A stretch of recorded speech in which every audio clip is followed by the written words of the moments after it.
ಪಕ್ಷದ ಕಚೇರಿಯ ಭೂಮಿ ಪೂಜೆ ಇದೆ. ಬಹುಶಃ ಮಾರ್ಚ್ನಲ್ಲಿ 100 ಕಚೇರಿಗಳಿಗೆ ಭೂಮಿ ಪೂಜೆ ಮಾಡಲಿಕ್ಕೆ ನಿರ್ದೇಶನ ಕೊಡ್ತಾ ಇದ್ದೀವಿ. AICC ಅವರು ಡೇಟು ಬಿಡಲಿ ನಾನಂತೂ ರೆಡಿ ಮಾಡಿಕೊಂಡು ಪ್ರಾರಂಭ ಮಾಡ್ತೀನಿ. AICC ಅವ್ರನ್ನ ಡೇಟ್ ಕೇಳ್ತೀನಿ. ಒಟ್ಟೊಳಗೆ 10ನೇ ತಾರೀಕು ಮಾರ್ಚು ಒಂದು 6 ವರ್ಷ ಆಗ್ತದೆ.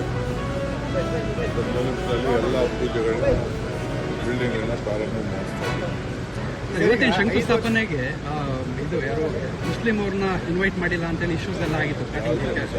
ಇವತ್ತಿನ ಇನ್ವಿಟೇಷನ್ ಅಲ್ಲಿ ಶಿಲಾನ್ಯಾಸ ಇನ್ವಿಟೇಷನ್ ದಕ್ಷಿಣ ಕನ್ನಡ ಜಿಲ್ಲೆಯಲ್ಲಿ ಅದಕ್ಕೂ ಇದಕ್ಕೆ ಅಂದರೆ ಕಾಂಗ್ರೆಸ್ ಜಾತಿ ಮೇಲೆ ಕಾಂಗ್ರೆಸ್ ಮಾಡ್ತಾರೆ, ನೀತಿ ಮೇಲೆ ಕಾಂಗ್ರೆಸ್ ಮಾಡ್ತಾರೆ. We don't do Congress on caste, we do on ideology. ಯಾರು ಹೇಳಿದ್ದು? ನಾವು ಎಲ್ಲ ಜಾತಿನೂ ಬೇಕು, ನಮಗೆ ಎಲ್ಲ ಧರ್ಮನೂ ಬೇಕು. ಜಾತಿ ಮೇಲೆ ನಾವು ರಾಜಕಾರಣ ಮಾಡೋದಿಲ್ಲ, ಧರ್ಮದ ಮೇಲೆ ರಾಜಕಾರಣ ಮಾಡೋದಿಲ್ಲ. ರಾಜಕಾರಣದಲ್ಲಿ ಧರ್ಮ ಇರಬೇಕು, ಧರ್ಮದಲ್ಲಿ ರಾಜಕಾರಣ ಇರಬಾರ್ದು. ಇದು ನಮ್ಮ ಪಕ್ಷದ ಮೂಲ ಸಿದ್ಧಾಂತ. ಅಲ್ಲ ಸುಮ್ಮನೆ ಆಗದೆ ಹೋದವರು ಏನೋ ಒಂದು ಹಸುವಾಗಿರ್ತದಲ್ಲ, ನಾನು ಕಾಂಗ್ರೆಸ್ ಕಚೇರಿ ಕಟ್ಟಲಿ, ಕಾಂಗ್ರೆಸ್ ಕಚೇರಿ ಕಟ್ಟಲಿ, ಯಾರಾದ್ರು ಬೇಕು ಅವರೆಲ್ಲ ಮಾತಾಡೋದು. ಫ್ರೀಯಾಗಿ ಜಾಗಗಳೆಲ್ಲ ಕೊಡ್ತೀವಿ. ಸರ್ 5 ವರ್ಷ ಸಿದ್ದರಾಮಯ್ಯ ಮತ್ತು ಮುಂದಿನ 5 ವರ್ಷಗಳು ನನ್ನ ಬಂದರೆ CM ಈಗಾಗಲೇ ಇದನ್ನು ಸೆಟ್ಲ್ ಮಾಡಲಾಗಿದೆ. ಹೈಕಮಾಂಡ್ ಸಿಗ್ನಲ್ ಕೊಟ್ಟಿದೆ ಅಂತ ಹೇಳ್ತಾರೆ. ಗ್ರೀನ್ ಸಿಗ್ನಲ್ ಕೊಟ್ಟಿದೆ. ಮತ್ತು ಇದಕ್ಕೆ ಯಾವುದೇ ಮತ್ತೆ ಹೋಗೋಗಳಿಗೆ ಮಾಡಲಿಕ್ಕಿಲ್ಲ. ಇಂಥದ್ದೇನೆ CM 5 ವರ್ಷಕ್ಕೆ ಹೇಳಿದ್ದಾರೆ. ಅವರೇ ನಮ್ಮ ಹೈಕಮಾಂಡ್ ಏನು ಮಾತಾಡ್ತಾರೆ, ಅವ್ರಿಗೆ ಭಾಳ ಗೌರವದಿಂದ ಸ್ವೀಕಾರ ಮಾಡ್ತಾರೆ. ಅಂದ್ರೆ ನೀವು ನೋಡಿದ್ರೆ ಎಲ್ಲ ಸರಿ ಇದೆ ಅಂತ ಹೇಳ್ಕೊಂಡೇ ಬರ್ತಾ ಇದ್ದಾರೆ. ಆದ್ರೆ ಅವರು 5 ವರ್ಷನೇ CM ಅಂತ ಹೇಳಿ ಅವ್ರು ಹೇಳಿದ್ಮೇಲೆ ಅವ್ರ ಹೈಕಮಾಂಡ್ ಹೇಳಿದ್ಮೇಲೆ ಅವ್ರು ಎತ್ತಿಂದ್ರೇ ಈಗ ಹೈಕಮಾಂಡ್ ಅಂತ ನಾವು ಸ್ವೀಕಾರ ಮಾಡೋಣ ನಡೀವಿ. ಈಗ ಬಸವರಾಜ್ ಅವರು ಸಿದ್ಧಗಂಗಾ ಅಲ್ಲಿ ಅವ್ರು ಹೇಳ್ತಾ ಇರುವಂಥದ್ದು ಏನು ಒಪ್ಪಂದ ಆಗಿದ್ದು ಅದನ್ನ ಹೇಳ್ಬಿಡ್ಲಿ ಅಂತ. ಅಂದ್ರೆ ನೀವು CM ಎಲ್ಲ DCM ಇಬ್ಬರಲ್ಲಿ ಒಬ್ರು ಹೇಳ್ಬಿಡ್ಲಿ. ಬಸವರಾಜ್ಗೂ ರಿಯಾಕ್ಟ್ ಮಾಡೋಕ್ಕೆ ಇಷ್ಟ ಇಲ್ಲ, ನನಗೆ ಯತೀಂದ್ರಾಜ್ ರಿಯಾಕ್ಟ್ ಮಾಡೋದು ಇಷ್ಟ ಇಲ್ಲ. ಏನು ರಿಯಾಕ್ಟ್ ಮಾಡಿದ್ರು ನಮ್ಮ ಡೆಲ್ಲಿಯವ್ರು ರಿಯಾಕ್ಟ್ ಮಾಡಬೇಕು. ನಡೀವಿ ಏನು ಒಪ್ಪಂದ ಆಗಿತ್ತು ಅದನ್ನ ಮಾಡಬೇಕು ಅಂತ. ಸರ್, ಇವಾಗ ಕಾರ್ಯಕರ್ತರದ್ದು ಬೇಡಿಕೆ ನೀವೇ CM ಆಗ್ಬೇಕಂತ ನಿಮ್ದೇನಿದೆ ಸರ್?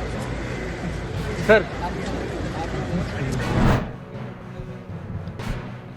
ಹುಡುಗರೇ ಎಲ್ಲ ಪಕ್ಷದಲ್ಲಿ ಇರ್ತಾರೆ. ಈಗ ಸಿಗ್ತಾರೆ, ನಮ್ಮ ಪಕ್ಷದಲ್ಲಿ ಸಿಗ್ತಾರೆ ಕಾಣ್ತಾರೆ. ನನಗೂ ಹುಡುಗರೇ ನಾವೇನು ಯಾರನ್ನೇನು ಅದು ಮಾಡಿರಿ ಅಂತ ಯಾರು ಉಳಿಸ್ಕೊಂಡಿರೋ ವ್ಯಕ್ತಿಯ ತಪ್ಪೆ, ಇನ್ನೊಂದು ಪಾರ್ಟಿ ಉಳಿಸ್ಕೊಂಡಿರೋ ವ್ಯಕ್ತಿ ಅದರ ತಪ್ಪೆ. ಅದು ಯಾರೇ ಮಾಡಿದ್ರು ಅವ್ರ ಕ್ರಮ ತಗೊಳ್ತಾರೆ.